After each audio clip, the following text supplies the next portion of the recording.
que c'est intéressant quand on prépare un premier marathon de connaître ses valeurs cardiaques, de s'entraîner peut-être avec un cardiofréquence-mètre. C'est très utile parce que comme ça on sait si on fait de la qualité ou pas.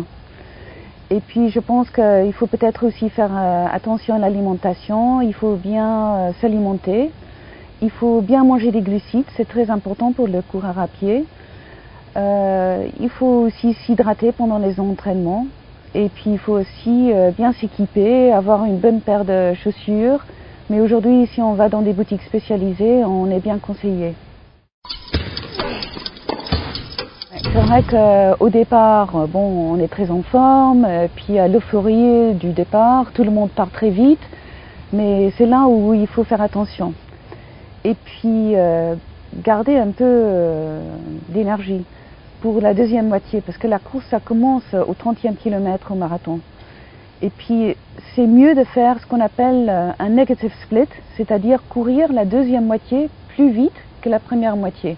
Mais c'est difficile, comme on est très frais au départ, on a envie de partir très vite. Si on est fatigué au semi, c'est que la course, on va mal terminer. C'est vrai que quand il y a des milliers et des milliers de personnes au départ, comme au marathon de Paris, à 37 000 personnes qui prennent le départ, on est tenté de partir très vite.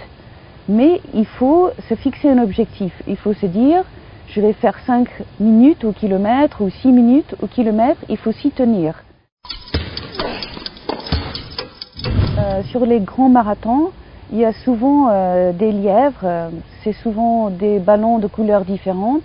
C'est intéressant de suivre un meneur parce qu'on se fixe un objectif, on se dit on va courir le marathon en moins de 4 heures. Et le meneur, il est entraîné, il est qualifié pour vous mener à votre objectif. Et il va courir de façon régulière, il va s'arrêter au point de ravitaillement, ça va vous permettre de ne pas partir trop vite et vous serez entraîné par une petite foule de coureurs qui ont le même objectif.